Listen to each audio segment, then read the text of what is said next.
कैदी ने एक अजीब बात देखी। उसने देखा कि उसके सामने वाला बूढ़ा कैदी जब भी नूडल्स खाता तो चुपके से एक नूडल जमीन पर गिरा देता। जब कैदी ने नीचे देखा तो उसे समझ आया कि बूढ़ा आदमी एक चूहे को खाना खिला रहा था। दरअसल बूढ़े को उम्र कैद की सजा मिली थी और वह इसी चूहे की मदद से जेल से भागने की तैयारी कर रहा था। यह देखकर मॉरिस के दिमाग में भी एक चाल आई। एक दिन लंच के वक्त जब जेल के गार्ड्स का ध्यान कहीं और था, मॉरिस ने चुपके से अपना चम्मच थोड़ा मोड़ दिया। फिर उसने कर्मचारी से कहा, यह चम्मच टेढ़ा हो गया है, इससे खाना नहीं खा पा रहा हूं। इस बहाने उसे एक नहीं बल्कि 2 चम्मच मिल गए। उसने एक चम्मच चुपके से छुपा लिया। रात में उसने अपने कमरे में आग जलाई और उसी चम्मच से एक नुकीला औजार बनाया।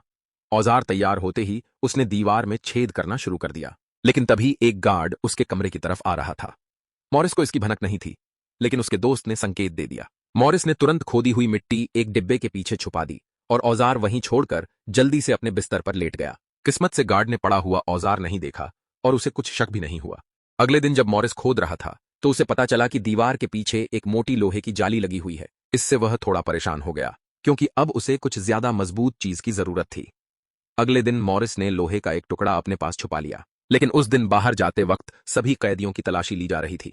जैसे ही मॉरिस मेटल डिटेक्टर से गुजरा, मशीन ने आवाज कर दी। सिक्योरिटी गार्ड ने उसे रोका, लेकिन मॉरिस ने बिना कुछ छुपाए वह टुकड़ा कर्मचारी को दे दिया। कर्मचारी को शक हुआ तो उसने मॉरिस की अच्छी तरह तलाशी ली, लेकिन कुछ नहीं मिला, क्योंकि असली लोहे का टुकड़ा तो उसने अपने जूते के अंदर छुपा रखा था।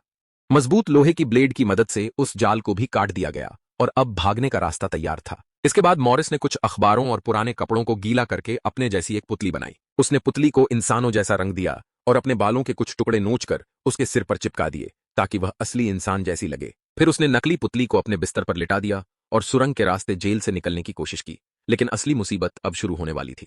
जब जेल का कर्मचारी कैदियों की जांच करने आया तो मॉरिस के दोस्त ने उसे बार बार आवाज दी, लेकिन मॉरिस तो जेल की छत पर चढ़ने में व्यस्त था। कर्मचारी ने अंदर झांका तो उसे लगा कैदी सो रहा है।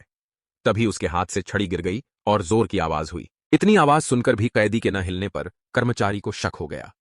उसने हाथ डालकर अंदर देखने की कोशिश की, लेकिन तब तक मॉरिस वापस बिस्तर पर आ चुका था, क्योंकि वह अपने दोस्तों को भी निकालना चाहता था। अगले दिन जेलर को शक हो गया और उसने मॉरिस के कमरे की अच्छी तरह तलाशी ली, लेकिन मॉरिस बहुत चालाक था। उसने पहले ही सुरंग की दीवार को अच्छी तरह पेंट कर दिया था। लंच के वक्त मॉरिस ने अपने दोस्तों से कहा, आज रात हमें यहां से निकलना ही होगा। रात होते ही तीनों कैदी चिमनी के रास्ते जेल की छत पर पहुंच गए।